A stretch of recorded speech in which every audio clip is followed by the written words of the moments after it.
کہ اس وقت دنیا کی ساری دنیا کی لیڈرشپ کے اندر پچھلے 70 سال سے میں کہہ رہا ہوں 70 سال یا 75 سال آپ کہیں دوسری جنگ عظیم کے بعد کوئی لیڈر ایسا پیدا نہیں ہوا جس کی 90% پاپولیرٹی ہو.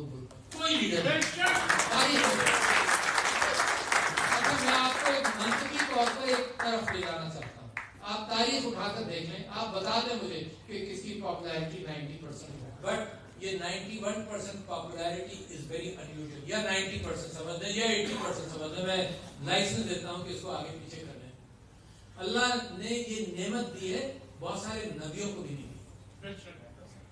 یعنی اللہ تعالیٰ کے پروفٹ سے کوئی مقابلہ نہیں, کوئی مقابلہ نہیں. عمران خان کا اور کسی کا ہے نا, کوئی مقابلہ نہیں. ہم سب ان کی خاک پاکی برابر ہے ساری نبیوں کی. بٹ قرآن جو ہمیں بتاتا ہے اسی کے حوالے سے میں آپ کے سامنے بات کر رہا ہوں. دیر آر پروفٹس جو صرف 12 ڈسائپلس کے پروفٹس ہیں نا, پروفٹ جن کی بیوی بھی ان کے ساتھ نہیں ہے. بسم اللہ الرحمن الرحیم. اہم موضوع پر بات کرنے لگے ہیں کہ سابقہ دور حکومت پی ٹی آئی کا رہا, عمران خان کا رہا. ان میں صدر جو تھے صدر عارف علوی, وہ صدر منتخب ہوئے, صدارت کے فرائض سر انجام دیتے رہے. مگر انتہائی جہالت کی بات یہ دیکھیں کہ ملک کا صدر ہوتے ہوئے, اتنے بڑے عہدے پر ہوتے ہوئے اس قدر جہالت مارے گا اور بہودہ گفتگو کرے گا.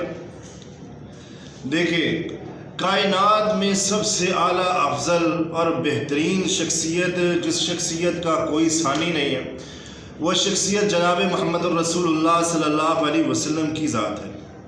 ہمارے پیارے نبی نے یہ بات ارشاد فرمائی ہے کہ کوئی بھی شخص ہے, مسلمان ہے, اس کا ایمان تب تک مکمل ہی نہیں ہوتا کہ جب تک وہ سابقہ انبیاء پر ایمان نہ لے آئے. آمنت باللہ و ملائکتہ و کتبہ و رسلہ والیوم الآخر, جیسا کہ نبی پاک صلی اللہ علیہ وسلم کی حدیث طیبہ ہے. آپ صلی اللہ علیہ وسلم نے فرمایا سابقہ انبیاء میرے سے پہلے 1,24,000 کا وہ پیش پیغمبر رسول اللہ کریم نے بھیجے ہیں, جب تک ان پر ایمان نہیں ہوگا آپ کا ایمان نہ مکمل ہے اور ناقص ہے. صدر عارف علوی کی گفتگو سنیں.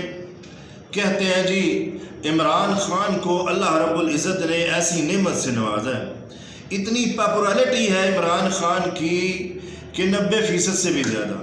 اور کہنے لگا یہ صدر عارف علوی کہ جی ایسی نعمت سے اللہ رب العزت نے انبیاء کو بھی نہیں نوازا. یعنی انبیاء کرام کی امت میں سے لوگ جو ہیں وہ اتنے ماننے والے نہیں تھے جتنے کہ آج عمران خان کے ماننے والے. کتنی بڑی جہالت کی بات ہے یہ عہدہ ملنا, پھر چلے جانا, اور پھر ایک انسان کو اتنا رتبہ دیتے چلے جانا. اور بعض فرقے والوں نے, مکاتب فکر نے یہ بات کہی کہ جی اہل حدیثوں نے کہہ دیا کہ جی صدر عارف علوی اہل حدیث ہے, بریلویوں نے کہا ہمارے ہیں, دیوبندیوں نے کہا ہمارے ہیں, اہل سنت نے کہا ہمارے ہیں. سارے کے سارے صدر عارف علوی کی ٹانگیں کھینچ رہے ہیں اور اپنی طرف راغب کر رہے ہیں ہمارے ہیں. یار یہ دیکھو, یہ شخص جو ہے وہ اللہ کے نبی کا بھی نہیں ہے. حالانکہ صدر عارف علوی عمر میں بڑے ہیں, عمر رسیدہ, ہم ان کی عزت کرتے ہیں, احترام کرتے ہیں, ہمارے ملک پاکستان کے صدر رہ چکے ہیں. مگر ہم یہ بات کہتے ہیں ان سے کہ صدر صاحب, سابقہ صدر صاحب, آپ اس بات پہ غور و فکر کریں, کہیں آپ ایمانیات سے, ایمان سے خارج تو نہیں ہو گئے, اسلام سے نکل تو نہیں گئے. کیونکہ آپ نے ایک بہت بڑی بات کہی, عمران خان کو وہ رتبہ دیا, ہم سب کی عزت کرتے ہیں, احترام کرتے ہیں, برقرار ہے سب کا, اور ہر شخص پہ فرض ہے سب کا احترام کرے.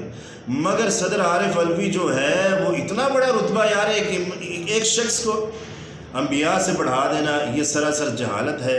اور صدر عارف علوی جو سابقہ صدر ہے ان کو اس بات پہ غور و فکر کرنی چاہیے اور اللہ تعالیٰ سے معافی مانگنی چاہیے.